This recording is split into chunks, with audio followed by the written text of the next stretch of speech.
What's the line from Over the Garden Wall? That's the way it goes. I don't know. That's not it. What is it? Ain't this just the way? This frog's giving me the runaround. I think it's Ain't That Just the Way.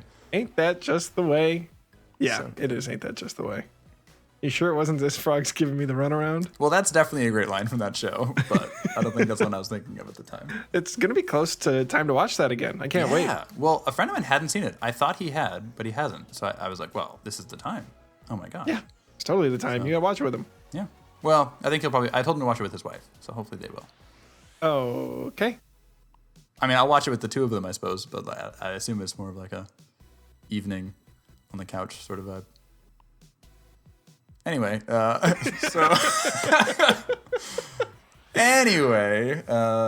transition into the show, I guess.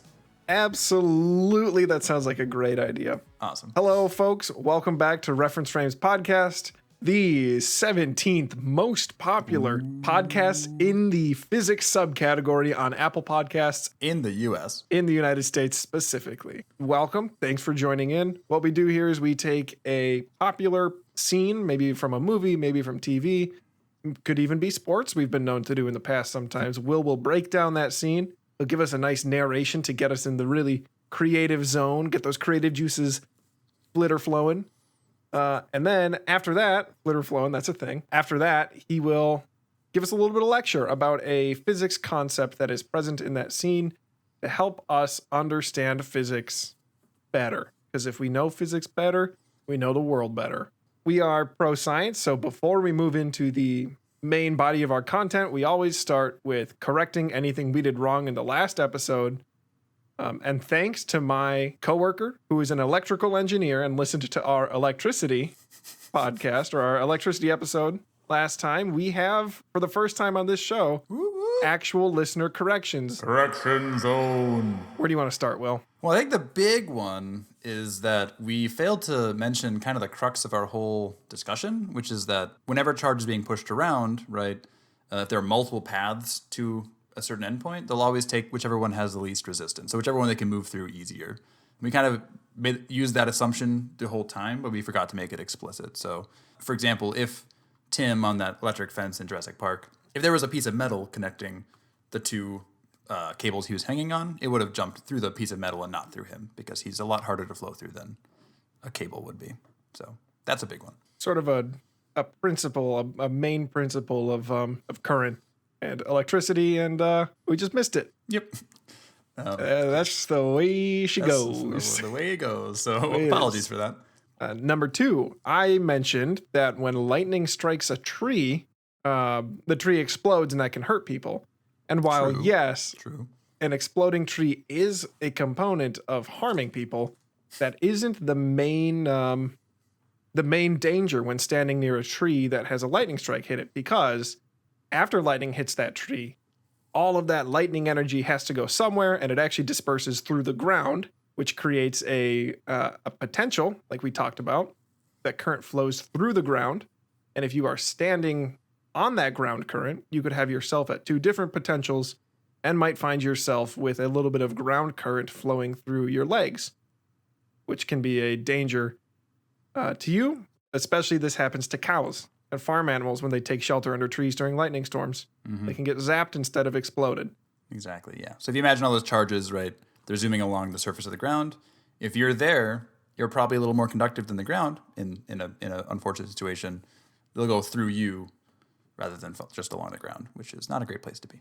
Yeah, and then the third one, so when we're talking about the lightning strikes, we didn't make explicit that the reason lightning's able to travel through the air is that it first changes the air into a plasma by ionizing the air. I did mention that electrons are being stripped off of the air molecules, but I didn't explicitly call it a plasma. And since that's the name of it, slight correction there as well. There we have it. 3 corrections. Bam. Knock them out. Courtesy of my coworker, T-Dog. Thanks, T-Dog. Thanks for listening. Thanks for listening. Being one of our Google podcast listeners, one of the 3 subscribers. There we go. And that's it. That's all in the correction zone this week. So now I think, Will, if you are ready. Sure. In a factory, high in the mountains of Switzerland, MI6 agent James Bond has been captured by the dastardly businessman Ulrich Goldfinger. He awakens in a dark room, strapped tightly to a slab of pure gold. The lights turn on, illuminating a wood-paneled lodge with various laboratory equipment scattered about and a massive apparatus suspended above Bond's golden tabletop. Goldfinger appears and briefly gloats about his capture, before transitioning to discuss the strange cylindrical apparatus suspended from the ceiling, which he deems considerably more practical than Bond's now destroyed spy car. He describes it as an industrial laser, which emits an extraordinary light not to be found in nature. It can project a spot on the moon, or at closer range, cut through solid metal. Thank you for the impression. He demonstrates this by maneuvering the laser emitter to the foot of Bond's slab and begins cutting through the metal between his feet. Sparks fly as the laser begins a slow ascent up the table's surface, leaving behind a blackened slice clean through the slab of gold. Goldfinger continues to stroke his considerable ego and gloat as the red beam crawls closer and closer to Bond's body. As Goldfinger turns and makes his way to leave, 007 speaks up. "Do you expect me to talk?" "No, Mr. Bond. I expect you to die." And there we go. Woo. There we go. Great you did movie. the quote. I was going to do the Classic. quote, but you did it instead. Do you want to do it? Yes. Will you be? Should I be James Bond or should I be Goldfinger? I'll be James Bond. Okay, I'm going to go over here, so it sounds like I'm further away. Do I There we sound go. further away? Perfect. All right. As Goldfinger turns and makes his way to leave, 007 speaks up. "Do you expect me to talk?" No, Mr. Bond. I expect you to die. I've never seen the movie. It is apparent. It's a great movie, Goldfinger. It's, I think, the third or fourth Bond film. I'm going to guess what we're doing. What are we doing? We're talking about it's lasers.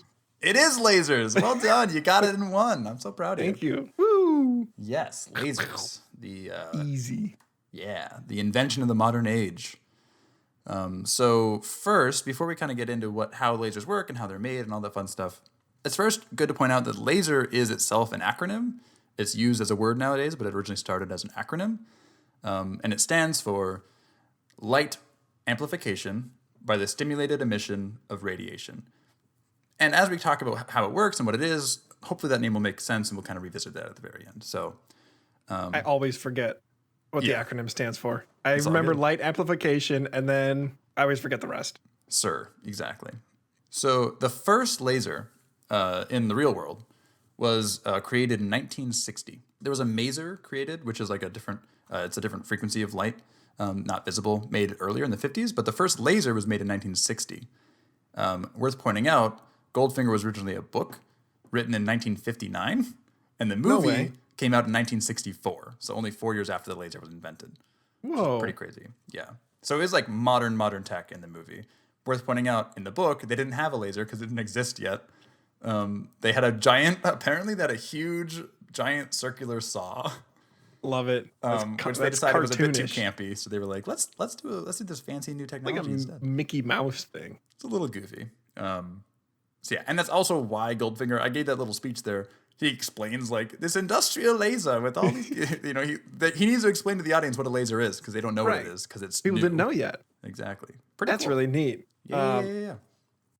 I do think it's funny that he says you can put a dot on the moon. Like That's a pretty common thing now, right? Yep, like we there's a just do little that. mirror on the moon for physics students to Yep. measure the reflection time. That's cool. Anyway, Yeah. sorry, I No, very digress. cool. And 1964, we hadn't been to the moon yet.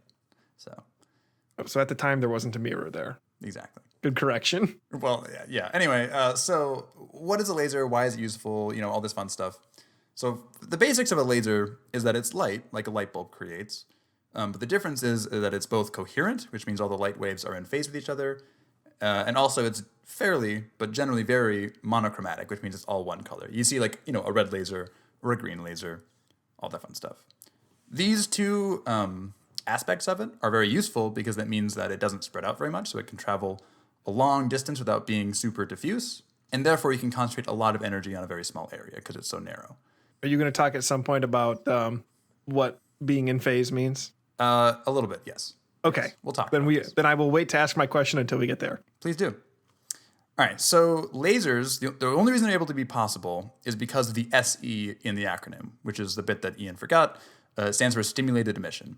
And that is a property that was actually theorized by Einstein. We'll talk a little bit about that. And that is the entire reason this stuff works. So what is spontaneous stimulated emission?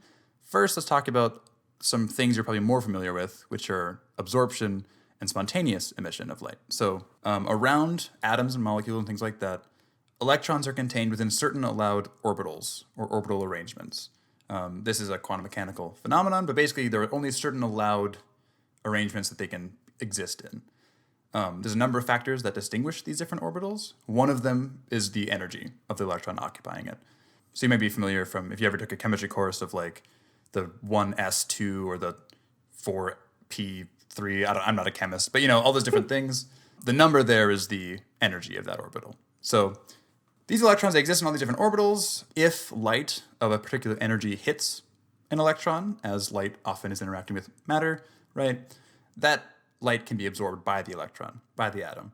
And the energy it once had is then used to excite an electron into a higher energy level. So it basically jumps up a ladder. If you imagine like rungs on a ladder, it'll hop up to a higher energy level. And the energy that it jumps has to be equal to the light that it absorbed, the energy of the light that it absorbed. So that absorption process is pretty dang common. It happens all the time. Anytime light's interacting with stuff, it'll be absorbed, and it moves the energy up, electrons up in energy levels, all that fun stuff. Not super crazy. And that's referred to as absorption. And the very common result that happens almost immediately after, like fractions upon fractions upon fractions of seconds after that, is the electron will de-excite or relax back down to the energy it already was before that. So it'll drop down, and in doing so, all that energy that it once had is emitted as light again, right? So that energy it gained from light is immediately given back as light, as lost. And this is called spontaneous emission because it just seems to happen naturally. Given enough time, it'll just drop back down, light will get emitted, no big whoop. That's spontaneous emission, which is different than the one we care about, which is stimulated emission, right? So these two processes often go together, light gets absorbed, light gets emitted, no big deal. However, there's this other thing that can happen called stimulated emission, which is inherent to how a laser works and necessary. So this is the trick. If an electron is already excited when a photon comes by, photon being a unit of light comes by, that has the same amount of energy it would have needed to excite it in the first place. So let's say it needs 5 units of energy to excite it up to the state it's in currently. If another photon comes by with 5 units of energy, it can actually trigger that electron, rather than exciting it up to that level, it'll actually trigger it to drop down to that level, to the lower level, which is kind of weird. And so this light that stimulates that electron to drop down, therefore stimulates a photon to be emitted, right? Because anytime an electron drops down, it emits a photon. And because it's the same energy as the photon that triggered it, you now have 2 photons of that same energy. And so this is what stimulated emission means. Basically, light comes through to a electron that's already been excited. And as long as the electron's been up there long enough, it'll trigger it to jump back down and release a photon. Does that make sense so far, Ian? Yeah, I think so. So basically what you're saying is you have one case where you put energy in, bring an electron up an energy level. Right. And it hangs out there, and then eventually is like, okay, I'm done up here. I'm going back down. It goes back down, and anytime it drops an energy level, it's gotta lose some energy. Right. So it spits out a photon, which is light. But there's another way to do it where you give it a little coaxing. It's sort of like if I see a lot of people walking into a donut store, I'll probably also walk into the donut store. Yeah. So basically, you can either do it spontaneously, or it can be stimulated to do it, kind of pushed to do it by this photon coming in. Like peer pressure. Exactly. It's photon peer pressure. Photon peer pressure. That's a good way of thinking about it. And actually, that kind of fits pretty well because the photon that's emitted now, that's been stimulated to be emitted, that light that's emitted, that photon, has the exact same energy or color, right, because it's light, as that photon that's stimulated. So it kind of emulates it, right? It's the same appearance and is perfectly in phase with it. We'll talk about what that means in a little bit. And it heads off in the exact same direction as the photon that's emitted. So basically, it's ultimate peer pressure. It follows along with it with the stimulating photon in basically every way it possibly can. And so let's talk a little bit about phase, The elephant in the room. Basically, light is a wave, right? We talk about wavelength of light, right? That determines the color of it. And so basically, it's a big up and down oscillation in the strength of the light. I don't want to get too into like the electromagnetism of it, but basically, it's a wave that oscillates up and down. And you can have two waves, right, that are on top of each other. And if they're perfectly in phase with each other, that means all their peaks line up and all their valleys line up. And if you have two waves that do that, that are perfectly in phase, the peaks add together and the troughs add together downwards, and I'm getting a bigger wave as an effect of both waves on top of each other. If they're perfectly out of phase, which is where the peaks line up with the troughs of the other one, then the peaks add on to the troughs and the troughs add on to the peaks, and you actually get no effective wave there. So phase is really important with light because if you have all these things in phase, you get very strong light because it's basically multiplying the light.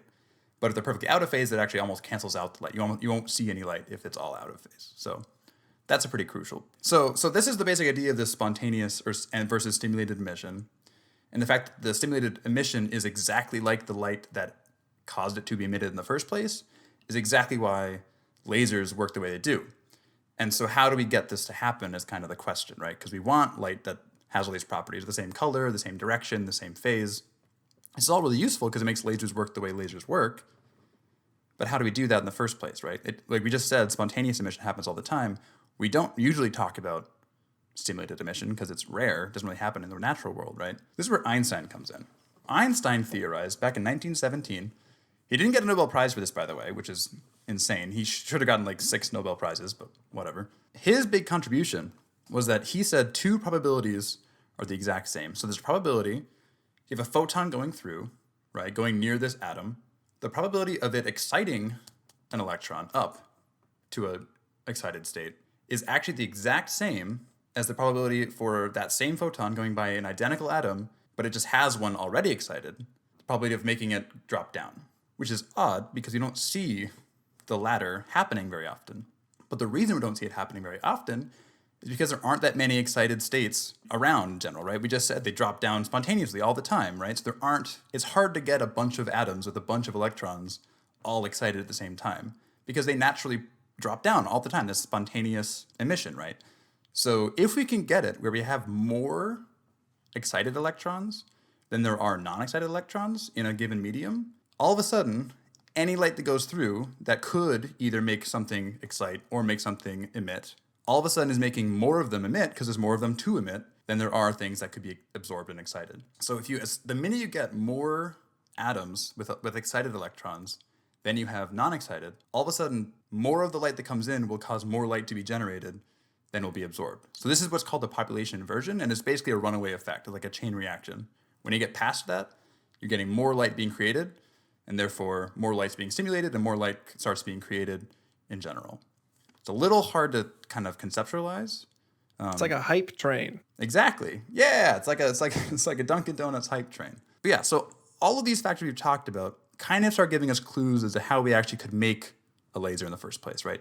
1960, how do they do this, right? So first step, you need to get a population inversion, which means you need to get a lot of atoms with a lot of excited states, a lot harder than you'd think. There's a reason we couldn't do it until 1960, even though it was theorized in 1917. It requires a lot of steps and a lot of understanding of different energy states. And in fact, I'm not going to get into it. It's a little too complicated, but there's these things called metastable states that are required in a lot of cases. It makes it a lot easier to get things so they don't collapse immediately back down to the lower state.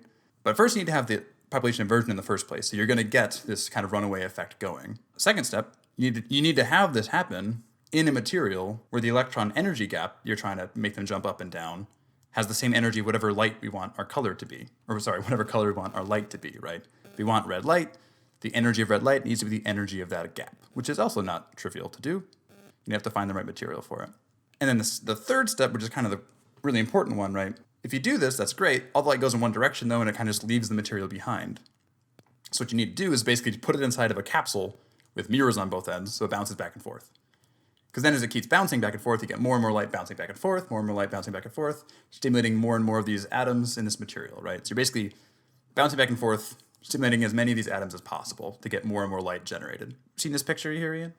Yeah, you're keeping all the people who are excited about Dunkin' Donuts in the same room, getting each other and like hype train. getting every last person excited about it. Exactly. And then in this Dunkin' Donuts, right, the trick is you have one of the mirrors, one of the sides of the mirrors, so maybe the side door of the building, you crack it a little bit. You have a little bit of light going out. So in this case, you let a few people out, and all of a sudden, all this light that's bouncing around, some of it starts leaking out.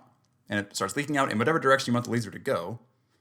And then you get all this light that is a single color, because it's all the same energy, because it's all the same electron drops, all going in the same direction, and all in phase, which is exactly what a laser is. So let's talk about the acronym, right? Light amplification by the stimulated emission of radiation. So what are we doing? We're amplifying light, we're bouncing it back and forth, getting this chain reaction going, amplifying a single photon into billions of photons. And we're doing it by using this process called stimulated emission, which is where we get them to create their own photons, right? We cause them to cause more things to emit more photons. Yeah. And then the radiation is just, the light radiation.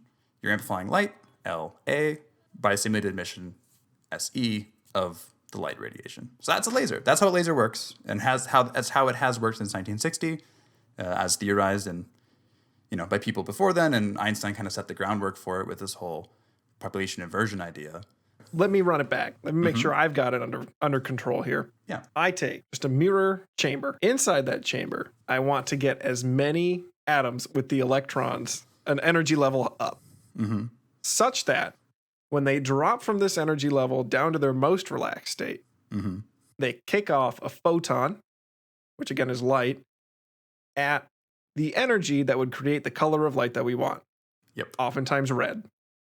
Sure. Or if you're an astronomer, green. Yep. And once I start getting those, I've gotten my sort of population inversion, what we call that. We have a lot that are ready to go. We throw a photon in there, and basically that encourages all of those other electrons to drop down and launch out another photon. Yeah. And then that photon is going to start doing the same thing all inside this chamber until I have just this cacophony of photons of red light bouncing around. Back and forth in this, and that's kind of trick. Always in like bouncing back and forth between the two mirrors, right? So it's always going to be bouncing left and right or whatever. Yeah. Yep. And then I open a slit at the end, and sometimes some of that light is going to be going out that slit. Yeah. Right. And technically, it's not like opening a slit literally. You have one of the mirrors that just lets some of the light through all the time. Maybe it's like a 50-50 mirror where half the light will bounce back, half the light will transmit. But yeah, that's the basic idea. Right. Okay. I think we've got it under control. Awesome. All right, so let's look back at the scene then. Poor James Bond, poor Sean Connery, strapped to this gold table, right? So when Goldfinger turns on the laser, that's what's going on inside of that big, scary-looking, science fiction machine. There's some material in there, probably a crystal or whatever. Has all this stuff bouncing around in there, spontaneously emitting light, bouncing back and forth. And a little bit of it's let it leak out and threaten our dashing protagonist, right? It zooms out, smashes into the gold, melts the gold, bursts right through it. Yeah. And I'll point out, actually, I found a source. We'll put the link underneath. But he was basically talking about like what kind of laser. He's like a laser jock scientist. And he's talking about, is that feasible? Like, could a laser actually do that? And he does kind of some back of the envelope calculations. And he says that, you need at least a 3 megawatt laser in order to melt straight through the golden table in the scene. Which, according to him, isn't that unreasonable. I mean, it's not powerful enough for like a basic laser, but you could make a laser, and especially if you're as rich as Goldfinger is, which is, very filthy. Pretty rich, yeah. It's potentially reasonable. All right, Ian, so where do we see lasers? That's a laser light show right there. Nice. Many concerts love their laser lights. Any others? You ever been to a place called Grand Slam or Bolero? No. What is this? Oh, it's a place that has laser tag. Isn't that like a Denny's meal? Oh, okay. Well, yeah, Grand Slam is. Laser tag, of course. Sure. You fire lasers at each other and they're sensed. There's actually, you can encode audio. You're missing one that I really thought you would know. Is it going to be fiber optic cables? That isn't, but that's another great example. Talk to me about that. Everyone's heard of Google Fiber. Everyone knows about it. It's the fastest, bestest internet in town. Basically what you do in very general terms, we've got glass cables, which I know doesn't sound the most ideal, does it? But if you make them small enough, they can bend. And you essentially encode whatever information you have, right? Because a lot of our digital information, well, all of our digital information can be broken down into ones and zeros, displayed very, very quickly. You can fire a laser down that cable and it will stay within a tube, a glass tube, as long as it doesn't bend too much. Of course, that's sort of that's a physics concept for another time, methinks. Exactly. Total internal reflection and whatnot. And we use lasers for that because it can keep going in the same direction for a very long distance, right? More than most lights. It doesn't decohere very quickly, in other words. Yeah. Oh, okay. I was gonna say I thought you would really hop on to LASIK eye surgery. Oh, I missed it. It was so obvious, but I missed it. You did. I was surprised. But yeah, that's another example, right? So they use lasers because they're so precise that they can hit such a small area, right? So you can localize the effect of it, right? You're basically burning stuff. You're able to cauterize their, damage things, but you can damage only what you want to damage, right? Which is kind of the point of LASIK, right? You don't want to damage the whole retina. You just want to affect something and change the eye shape and all that fun stuff. Think about it this way. My eyeball was the gold table, but they were like carving a nice statue out of that table. And they were like, "No, Mr. Bond, I expect you to see." And then I opened my eyes and I was like, "I can't see." And they're like, "Well, there's a recovery period. Give us a time." Exactly. Yeah. All right. Any others? I got a few. Why don't you go ahead? Because I love me some lasers and I could probably come up with stuff over and over again because it's so fun. So a classic one everyone's used all the time is barcode scanners, right? Anytime you're scanning a barcode, that is a lasers you're using to scan it, right? And then also, similar to the scene we're talking about, there's often laser cutting for manufacturing things, kind of cutting things out of metal sheets. You can use laser for that. But Ian, you mentioned earlier, like planetariums or like light shows or nighttime things using green lasers rather than red lasers. Do you know why? Sure did. My talented interior or graphic design skills want me to say because green is a higher contrast compared to the night sky than red is, but I'm sure there's a more scientific reasoning here, and I'm guessing you're just rip roaring to tell me what it is, aren't you, buddy? Yeah. So it might be the end result might be the contrast. I'm not actually 100% sure, but from what I understand, the reason for it is that it takes less power, and the reason for that is because our eyes are more sensitive to green light than it is to red light, like our actual cone sensors in our eyes and in our retinas, and so therefore, the same intensity of light that you're creating with a red laser versus a green laser, you'll actually see it easier with a green laser. So you don't have to use as powerful of a laser to make it be visible. Interesting To the human eye, and that might also be why the contrast is higher for green than red. I'm not actually sure about that. Could be a result of the sensitivity. Yeah. So lasers. Any quick questions from the audience? We do. Like I mentioned last week, we actually have a little bit of a backlog, which is really nice. But the question this week is, we're going to do one because it's a little heady. I hope you're ready for it. Our friend, Sacred, Scared and Confused, says, "Hey boys," referring to us, "just finished listening to your electricity podcast and my high school physics memory is failing me. If similarly charged objects want to repel each other, what is the force that keeps all of the protons at the center of an atom from wanting to expand apart? Sincerely grateful, Scared and Confused."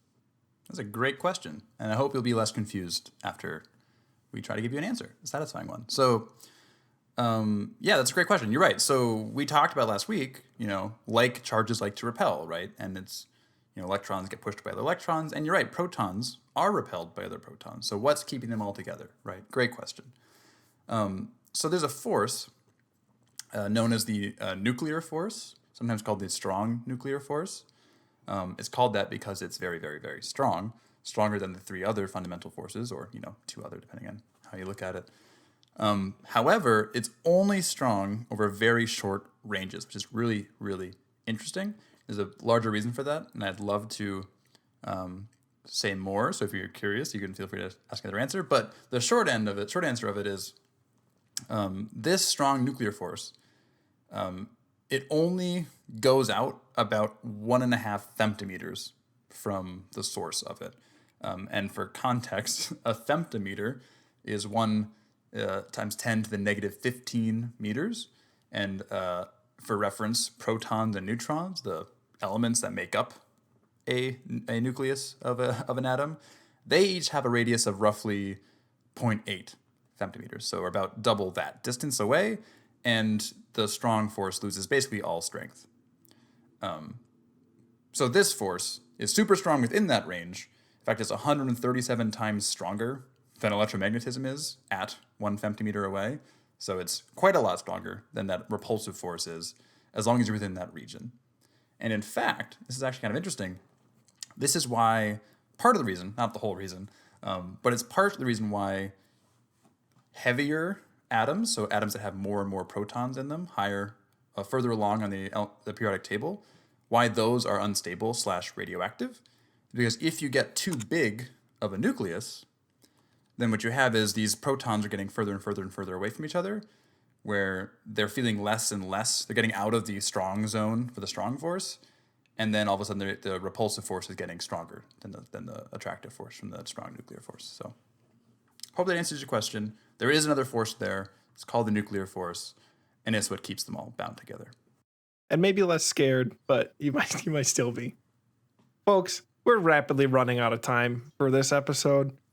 So I'm going to move us quickly into the plug zone. Thank you all to everyone out there who helped to get us ranked number 17 in the United States in the physics subcategory in the Apple Podcasts podcast service. Watch out, number 16. We're coming for you. Coming for you next. Hey, CERN, you better start advertising because we're coming up there for you. It's only thanks to people like you who share this podcast with other folks. Because, even though Facebook gave me a $10 credit to advertise our podcast, I actually didn't use it because I got distracted by something else. So please, wait, word of mouth. Free $10? Yeah, and I didn't use it. Sorry. Nice. There it goes. Share us with your friends. Share us with people who like podcasts, your physics teacher, your physics students, any of the above. You can tweet at us at Podcast Frames. You can also email us, referenceframespodcast@gmail.com. That's the name of our podcast, @gmail.com. Send us your corrections. Send us your questions. Send us your fan art. Send us your comments. If you make a song about us or a poem, please send us anything you've got. Love to hear from you. Love to engage. And that's the end of the plug zone. We made it. We made it. Parting words? No, I think I'm good. Thanks for listening.